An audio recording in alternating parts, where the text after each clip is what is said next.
코르넬리우스 프롱크 목사님의 그리스도가 받으신 시험 그 세 번째 시간. 마귀가 또 그를 데리고 지극히 높은 산으로 가서 천하 만국과 그 영광을 보며 이르되 만일 내게 엎드려 경배하면 이 모든 것을 내게 주리라. 이에 예수께서 말씀하시되 사탄아 물러가라. 기록되었으되 주 너의 하나님께 경배하고 다만 그를 섬기라 하였느니라. 마태복음 4장 8절에서 10절 말씀. 이미 두 번이나 마귀가 예수님을 죄짓도록 유혹했습니다. 첫 번째 시험은 예수님의 물질적인 필요가 크니 아버지의 뜻에 순복하지 말라는 것이었습니다. 두 번째 시험은 기적적으로 권능을 보여줘서 이스라엘의 메시아가 되라는 것이었습니다. 이제 사탄은 세 번째로 예수님에게 그저 작은 호의 하나, 그러니까 원수에게 경배의 작은 행동 하나로 즉각적으로 세상의 주인이 되라고 유혹합니다.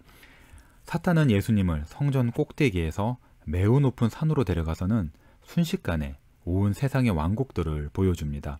이 일이 어디까지가 사실이고 어디까지가 비유인지를 정하는 것은 쉽지 않습니다. 존 칼빈은 다 환상이라고 해석했지만 자기보다 나은 합리적인 해석에 여지를 둡니다. 존 길은 예수님이 진짜로 높은 산에 오르셨다고 해석하지만 한순간에 온 세상의 왕국을 본 것은 사탄의 눈속임이었을 거라고 인정합니다. 이 마지막 세 번째 시험에서 마귀의 의도가 무엇일까요? 마귀는 유대인들이 메시아인 왕이 와서 온 세상을 다스리는 왕국을 세울 것을 기대하고 있었습니다. 마귀는 이 세상의 나라들이 우리 주님과 그 그리스도의 나라가 될 것을 알고 있었습니다. 요한계시록 11장 15절을 읽어보십시오. 그래서 사탄은 예수님을 자기 왕국을 무너뜨리러 온 경쟁자로 보았습니다. 그래서 아주 교묘한 작전으로 하나님의 계획을 무너뜨리려고 했습니다. 그리스도의 눈에 왕이 되는 영광을 보여줘서 예수님이 온 세상의 왕이 될 거라는 생각에 눈이 멀게 하려는 것이 그 계획입니다. 만일 내게 엎드려 경배하면 이 모든 것을 내게 주리라. 누가는 대명사의 대조를 주목하면서 자세하게 기록합니다. 이르되 이 모든 권위와 그 영광을 내가 내게 주리라. 이것은 내게 넘겨준 것이므로 내가 원하는 자들에게 주노라. 누가복음 4장 6절 말씀입니다. 사탄은 여기서 엄청난 주장을 하고 있습니다. 감히 하나님의 아들 앞에서 자기가 온 세상과 온 나라를 절대적으로 다스린다고 우기고 있습니다. 그리고 대범하게도 자기가 제시한 조건을 따라 그리스도에게 이 모든 나라와 그 영광까지 주겠다고 제안하고 있습니다. 도대체 무슨 권위로 자기가 그 왕국들을 줄 수 있는지는 말하지 않고 온 제국에 대한 권한과 권위를 그리스도에게 입혀주겠다고 말합니다. 하나님의 아들에게 그 왕권을 내려놓고 자기의 봉신이 되어서 자기 왕권을 가지라고 말합니다. 예수님이 아무런 고난이나 눈물이나 고통이나 상실이나 갈보리에서 희생제사가 되시는 죽음을 겪지 않으셔도 자기가 이 모든 영광과 명예를 기꺼이 주겠다고 말하고 있는 것입니다. 그런데 사탄에게 이러한 제안을 할 권위가 있기는 합니까? 당연히 없습니다. 성경이 사탄을 세상의 임금, 심지어 세상의 신이라고 부르는 것은 사실입니다. 하지만 이 표현들은 절대적인 의미로 해석해서는 안 됩니다. 사탄은 큰 권세가 있기는 하지만 이 권세는 하나님께서 당신의 거룩하신 뜻을 이루시기 위해서 허락하신 것일 뿐입니다. 그러니 사탄이 세상의 왕국들을 자기가 원하는 자들에게 줄 수 있다고 하는 말은 다 거짓말입니다. 땅과 거기에 충만한 것과 세계와 그 가운데 사는 자들은 다 여호와의 것이니라 하고 시편 24편 1절에서 시인이 말했습니다. 다니엘서 2장은 21절에서 그는 때와 계절을 바꾸시며 왕들을 폐하시고 왕들을 세우시며 지혜자에게 지혜를 주시고 총명한 자에게 지식을 주시는도다 라고 말합니다. 사탄은 이 세상의 임금이라 불릴 만큼 거짓말장이이며 속이는 자라고 불립니다.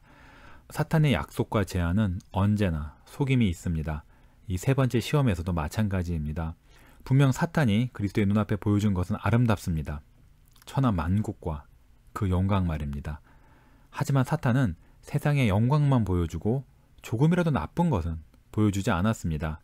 세상의 수치와 무거운 짐과 수고와 걱정과 질투와 권모술수같이 이 세상 나라와 그 통치자들에게 반드시 있는 것들을 보여주지 않았습니다. 셰익스피어는 왕관을 쓴 머리는 편하게 쉴 수 없다라고 말했습니다.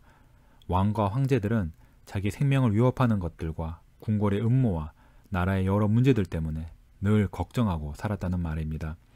사탄은 언제나 미끼만 보여주고 가시바늘은 숨깁니다. 세상을 매우 매력적이게 보이게 하고 죄의 즐거움을 바람직하고 좋은 것이라고 보여줍니다. 하지만 이 즐거움의 대가가 무엇입니까? 사탄이 예수님에게 하는 말을 잘 들어보십시오. 만일 내가 내게 엎드려 경배하면 이 모든 것을 내게 주리라. 마귀는 경배받기를 좋아합니다. 그리고 참으로 많은 경배를 받습니다. 옛날 이방 국가와 오늘의 이방 국가 모두 마귀를 자기네 신으로 부릅니다. 하지만 마귀는 단지 사람들의 경배로 만족하지 못하고 하나님의 아들이 자기 앞에 엎드려 경배하기를 바라는 큰 야욕을 부립니다. 사탄은 자기가 자기를 지으신 하나님을 경배하길 관둔 것처럼 이제 하나님의 아들도 자기처럼 그의 아버지에게서 돌아서도록 유혹하고 있습니다. 사탄은 예수님에게 여러 번 경배하라고 하지 않았습니다. 단 한 번만 하라고 했습니다. 그저 작은 동작만 보이면 충분하다고 했습니다. 터무니없는 요구 같지만 이것이 사탄의 마지막 기회입니다. 도박꾼이 모든 것을 건 마지막 판에 주사위를 던지는 것입니다. 사탄은 그리스도가 만약 온 세상을 다스리는 대가로 자기에게 경배하길 동의한다면 자기가 영원히 온 세상의 신이 될 것을 알았습니다.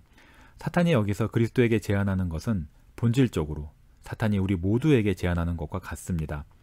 세상의 헛된 즐거움과 명예를 위해서 우리의 영혼을 사탄에게 팔라고 말합니다. 예수님께서 훗날 빌립보 가이사랴 지방에서 사람이 만일 온 천하를 얻고도 자기 목숨을 잃으면 무엇이 유익하리요? 라고 마가복음 8장 36절에서 물으실 때도 아마 이 세 번째 시험을 생각하셨을지 모릅니다. 예, 우리가 우리의 영혼을 잃어버리는 것, 우리가 우리의 구원을 포기하는 것이 사탄의 마지막 목표입니다. 사탄은 이 목표를 위해서 우리에게 뇌물을 줍니다. 사탄은 온갖 유혹으로 다가오며 그가 사용하는 방법은 늘 똑같습니다. 사탄은 종종 우리의 감각, 특히나 시각에 호소하는 대상을 갖고 옵니다. 하와가 이렇게 유혹당했습니다. 여자가 그 나무를 본즉 먹음직하고 보암직도 하고 지혜롭게 할 만큼 탐스럽기도 한 나무인지라 여자가 그 열매를 따먹고 자기와 함께 있는 남편에게도 주매 그도 먹은지라. 창세기 3장 6절 말씀입니다. 하와는 즐거움으로 열매를 보았을 때 마음에 올무에 걸렸습니다. 사탄은 마음에 이르는 가장 쉽고 빠른 길이 눈인 것을 알기 때문에 유혹하는 물건을 우리 눈앞에 보여주려고 애씁니다.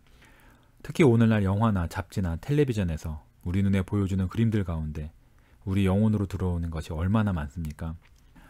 마귀는 아름다운 장면의 파노라마로 그리스도를 유혹했습니다. 자기가 이기려면 뭔가 큰 것을 사용해야 한다는 것을 알았습니다. 그래서 천하 만국과 그 모든 영광을 보여주었습니다. 반면에 우리를 유혹하는 데는 그리 큰 것이 필요하지 않습니다. 사탄은 아주 작은 값으로도 우리를 살 수 있다는 것을 압니다. 마귀는 유다에게 온 세상의 나라와 그 영광을 제한하지 않았습니다. 비참한 유다는 은 30에 만족하고서 주님을 배반했습니다. 하나님은 죄인인 그대가 훨씬 작은 것에도 그리스도를 팔 것을 아십니다. 에서는 죽 한 그릇에 장자권을 팔았습니다.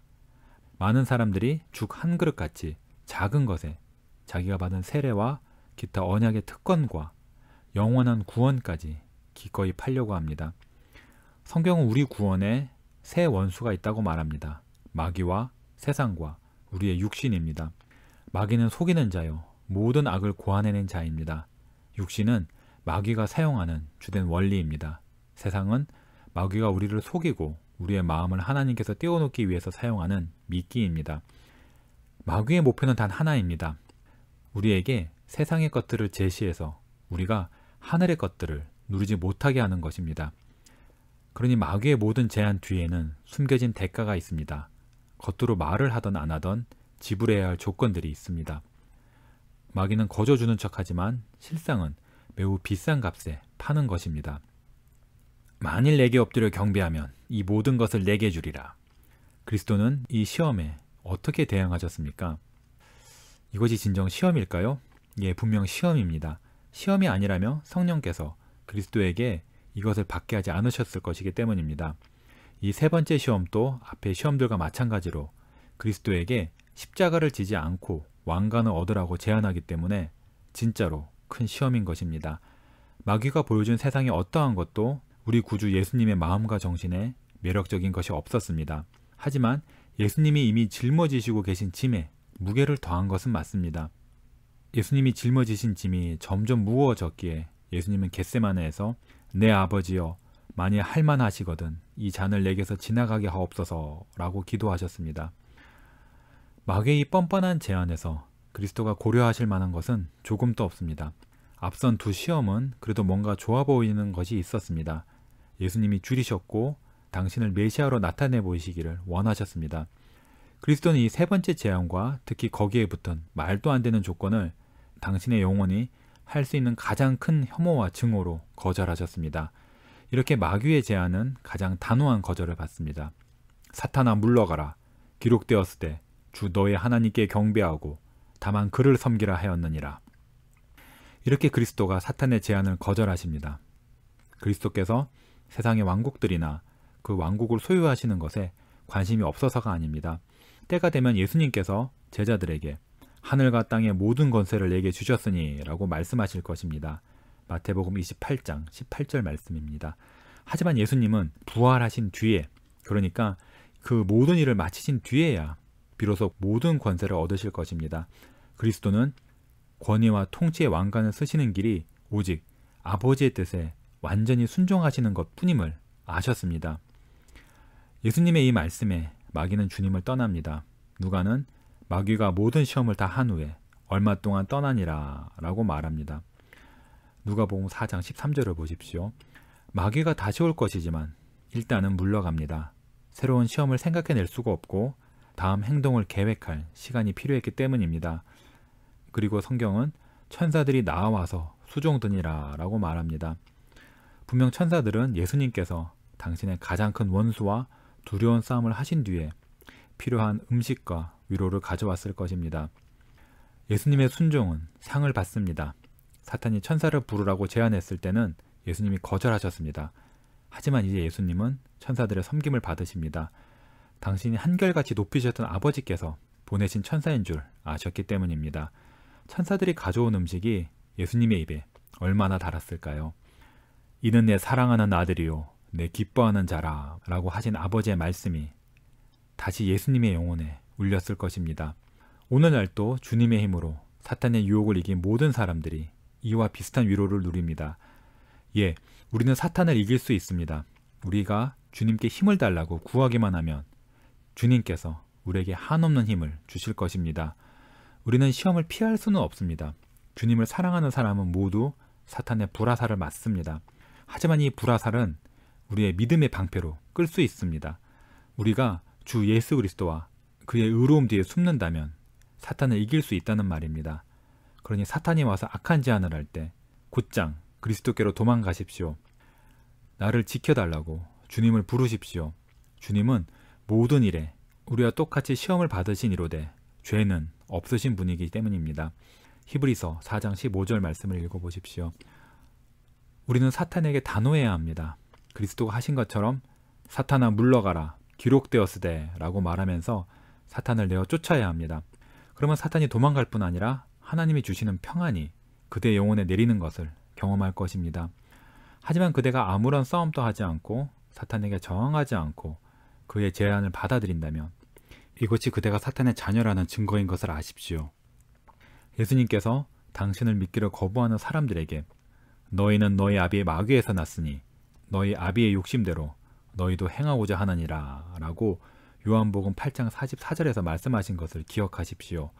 만일 그대가 이런 사람이라면 하나님께서 너무 늦지 않게 그대의 눈을 열어주시기를 구합니다. 우리 모두 자기의 마음을 점검하며 이렇게 물읍시다. 나는 누구의 뜻대로 행하는가? 하나님의 뜻인가? 사탄의 뜻인가? 그리스도의 뜻인가? 적 그리스도의 뜻인가? 사도 요한의 경고에 귀 기울이십시오. 요한일서 2장 15절에서 17절 말씀입니다. 이 세상이나 세상에 있는 것들을 사랑하지 말라. 누구든지 세상을 사랑하면 아버지의 사랑이 그 안에 있지 아니하니 이는 세상에 있는 모든 것이 육신의 정욕과 안목의 정욕과 이생의 자랑이니 다 아버지께로부터 온 것이 아니요 세상으로부터 온 것이라. 이 세상도 그 정욕도 지나가되 오직 아버지의 뜻을 행하는 자는 영원히 거하느니라. 아멘.